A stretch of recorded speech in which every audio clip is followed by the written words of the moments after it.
మహాయాగం నిర్వహిస్తున్నామని అన్నారు. యాగం పర్యవేక్షకులు పురాణం మహేశ్వర శర్మ యాగం విశిష్టులతో పాటు పూజా వివరాల్ని అందించడానికి రాధిక లైవ్ లో సిద్ధంగా ఉన్నారు. Over to you Radhika. CM KCR గారు తలపెట్టిన అయుత మహాచండీ యాగాన్ని కర్ణాటక పీఠాధిపతులు శృంగేరి పీఠాధిపతులు శ్రీ శ్రీ శ్రీ భారతీ తీర్థ మహాస్వామి గారి శిష్యులు ప్రియ శిష్యులు పురాణం మహేశ్వర పండితులు గారు మనతో పాటు ఉన్నారు. ఆయన మొత్తం ఇక్కడున్న క్రతువు మొత్తం ఆయన ఆధీనంలోనే, ఆయన ఇక్కడ వైదిక కార్యక్రమాలు మొత్తం ఆయన ఆధీనంలోనే జరుగుతున్నాయి. ఆయన మొత్తం పర్యవేక్షిస్తున్నారు. మొత్తం ఏ విధంగా జరుగుతుంది ఈ ఆయుత చండీ యాగం అనేది ఆయన మాటల్లోనే విన్నాం. నమస్కారం అండి. చండీ యాగం చేయటం వల్ల ప్రయోజనం ఏంటి? అయుత చండీ యాగం అంటే ఒక్కొక్క యుగానికి ఒక్కొక్క దేవతకు ప్రాశస్త్యం చెప్పబడ్డది. కృతత్రేత ద్వాపర కలియుగాల్లో ముఖ్యంగా ఈ కలియుగంలో ఉన్నటువంటి మానవులకు తొందరగా ఫలాన్ని ఇచ్చేటువంటి దేవత ఎవరు అనంటే చండీ దేవతనే. అందుకని ఆ చండీ దేవత యొక్క ఉపాసన తొందరగా మనకు ఫలాన్ని ఇచ్చేటువంటిది ఉంటుంది. కాబట్టి మనం ఈ చండీ ఉపాసనను ఎన్నుకోవడం జరిగినది. కేవలం ఇది ఈనాడు నిన్న మొన్న ప్రారంభమైనటువంటి అనుష్ఠానం కాదు. అనాదిగా ఈ కలియుగం ఏనాటి నుండి ఉన్నదో ఆనాటి నుండి ఈ అనుష్ఠానాన్ని కొనసాగిస్తూనే ఉన్నారు.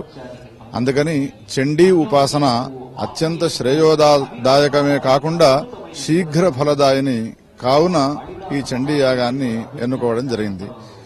చండీ అనేటువంటి ఈ పేరుతో పిలువబడేటువంటి దేవతా సంబంధమైనటువంటి 700 మంత్రాలతో కూడుకున్నటువంటి శ్లోకాలతో కూడుకున్నటువంటి స్తోత్రం, దాన్ని సప్తశతీ స్తోత్రము అనే పేరుతో పిలుస్తారు.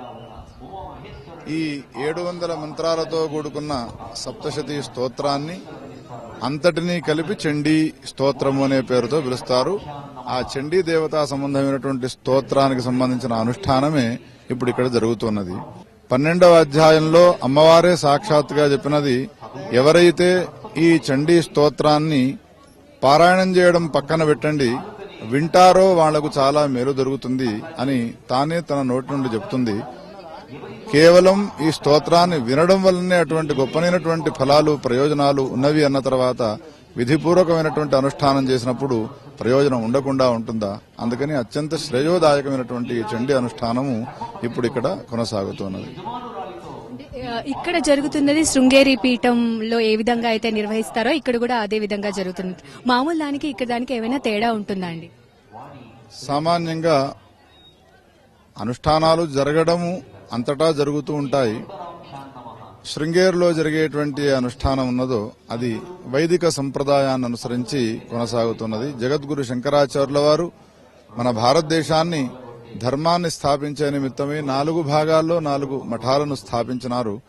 మన దక్షిణ దేశానికి తమిళనాడు, మహారాష్ట్ర, ఆంధ్ర, తెలంగాణ మొదలైనటువంటి ఏ ప్రాంతాలున్నాయో వీటన్నిటికీ ధర్మ విషయంలో ఏ విధమైనటువంటి సందేహాలు వచ్చినా, ఏ అనుష్ఠానాలు చేయాలి అన్నప్పటికీ కూడా మార్గదర్శకులుగా ఉంటున్నారు. కాబట్టి ఇది సంప్రదాయబద్దమైనటువంటి మన శంకర మఠం కాబట్టి ఈ మఠాన్ని అనుసరించి, ఈ సంప్రదాయాన్ని అనుసరించి అనుష్ఠానం చేయడం చాలా మంచిది అని భావించి కేసీఆర్ గారు వారిని ఆశ్రయించడం జరిగినది. వారి యొక్క మార్గదర్శకత్వంలో ఈ అనుష్ఠానం చక్కగా కొనసాగుతున్నది. అంటే ఒక్కొక్క రోజు ఒక్కో రంగు బట్టలు ధరిస్తున్నారు, వస్త్రాలు ధరిస్తున్నారు. ఒక్కో రోజు అదే విధంగా నైవేద్యాలు కూడా డిఫరెంట్ గా ఉంటాయండి. అంటే ప్రతిరోజు వచ్చినా లేదంటే ఒక్కొక్క రోజు వచ్చిన ఫలితం ఏమైనా డిఫరెంట్ గా ఉంటుందా పండితులు గారు? వేషధారణ తర్వాత ఈ మడిని కట్టుకొని ఆయా అమ్మవారి యొక్క ఉపాసన ఇది కేవలం కాల్పనికమే కాకుండా మనకు తంత్రశాస్త్రాల్లో చెప్పబడ్డటువంటి మార్గాన్ని అనుసరించి ఇక్కడ అనుష్ఠానం చేయడం జరుగుతున్నది.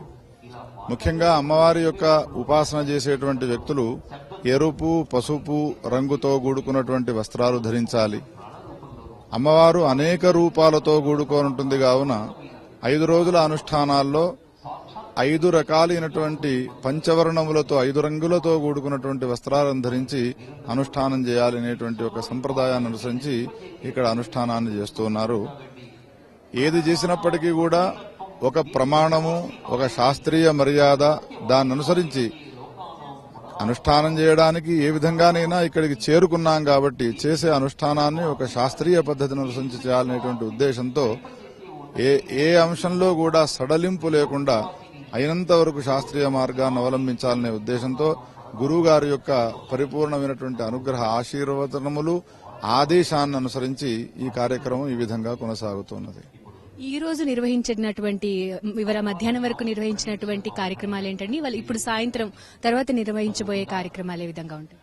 ఈనాడు పొద్దుటి నుండి సప్తశతి పారాయణాలు కొనసాగినాయి. సుమారు 1100 మంది కలిసి 2000 సప్తశతి పారాయణాలు చేసినారు.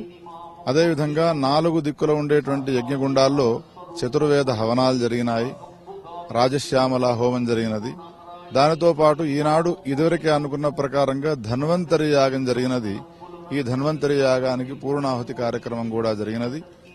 ఇప్పుడు విశ్రాంతి తీసుకున్న తర్వాత మళ్లీ సుమారు 4:30-5 గంటల నుండి ఈశ్వరునికి సంతోషాన్ని కలిగించేటువంటి రుద్రాన్ని క్రమముగా అర్చించడం అనేటువంటిది జరుగుతుంది. క్రమార్చన అనేటువంటి పేరుతో పిలుస్తారు. బిల్వదళములు అనేక రకాలైనటువంటి పుష్పాలతో ఈశ్వరుని యొక్క ఉపాసన సాగుతుంది. అమ్మవారిని ఇంత వైభవంగా పూజించినప్పుడు అయ్యవారు లేకుండా అమ్మవారు ఉండదు కాబట్టి అయ్యవారి యొక్క ఉపాసన, ఆ ఉపాసనే మహారుద్ర పురస్చరణ. అందులో క్రమార్చన అనేక మంది బ్రాహ్మణోత్తములు వేదాల్లో చెప్పబడ్డటువంటి మంత్రాలతో ఆయనకు అర్చనా కార్యక్రమం చేసి ఆ తర్వాత అమ్మవారికి విశేష నీరాజన కార్యక్రమాన్ని కొనసాగించి రాత్రి 8 గంటలకల్లా ఈ కార్యక్రమాలని కూడా సమాప్తి చేస్తారు. 5వ రోజు చాలా విశేషంగా చెప్తున్నారు, చాలా బాగుంటుంది, పూర్ణాహుతి ఉంటుంది ఆ రోజు అని. అంటే వచ్చే వాళ్ళు కూడా మేము ఆ రోజు రావాలి అనే ఆసక్తి ఉంటుంది. ఇక్కడ కుంకుమార్చన కూడా చూసాం ఇంతకుముందు, చాలా మంది పోటీ పడుతున్నారు. అంటే విన్నా చూసినా ఏది జరిగినా అంతే పుణ్యం వస్తుందంటారా చండీ హోమం వల్ల? మనకు ఈ విధమైనటువంటి అనుష్ఠానాలు జరగడం చాలా అరుదు. ఎందుకంటే అయుత చండీ యాగం చేయాలనే సంకల్పం కలగడమే చాలా అరుదు. ఏ రాజులో చక్రవర్తులో ప్రాచీన కాలంలో చేసినారు. అటువంటి సాహసోపేతమైన కార్యక్రమాన్ని కేసీఆర్ గారు చేస్తున్నారు కాబట్టి దీన్ని చూడాలనేటువంటి కాంక్షతో వస్తున్నారు. చేసే యోగ్యత లేని వాళ్లు కేవలం చూచినా చాలు ఆ ఫలాన్ని మనం పొందుతామనేటువంటి సంప్రదాయం ఉన్నది. పురాణాల్లో వ్యాసుడు కూడా అటువంటి అంశాలను నాకు తెలియజేసినాడు కాబట్టి దాని కొరకై అందరూ తహతహగా ఈ అమ్మవారి సమీపానికి వచ్చి ఈ ప్రాంతాన్ని ఒకసారి వీక్షించి దర్శించి ఆ పుణ్యాన్ని సంపాదించాలని అందరూ కూడా ఉబలాట పడుతున్నారు. సంతోషించదగ్గ విషయం. రేపు ఎటువంటి వస్త్రధారణలో అమ్మవారికి పూజ జరుగుతుందండి? ఆచార్యుడు మొదలైనటువంటి వాళ్లు ఏ విధమైనటువంటి ఆదేశాన్ని ఇస్తారో ఆ వర్ణాన్ని ధరించి సాయంకాలం ఆ కార్యక్రమాన్ని చేసుకుని వస్తారు. 27 నాడు పూర్ణావతి జరగనున్నది కాబట్టి చాలా విశేషమైనటువంటి రోజు. అందుకని దానికోసమే కూడా అందరూ ఎదురు చూస్తున్నారు. ధన్యవాదాలండి. Thank you so much. విన్నారు కదండి, అది పురాణం మహేశ్వర శర్మ గారు ఇక్కడ జరుగుతున్న వైదిక క్రతువు గురించి, ఆయుత మహాచండీ యాగం గురించి చెప్పిన విశేషాలు. మొత్తం పురాణం మహేశ్వర శర్మ గారి ఆధ్వర్యంలోనే మొత్తం 6 ప్రధానమైన ఋత్విజులు ఈ యొక్క కార్యక్రమాన్ని చేపడుతున్నారు. దగ్గరుండి పర్యవేక్షిస్తున్నారు, దగ్గరుండి ఈ యాగాన్ని చేయిస్తున్నారు. కెమెరా పర్సన్ శ్రీనివాస్తో రాధిక, V6 న్యూస్.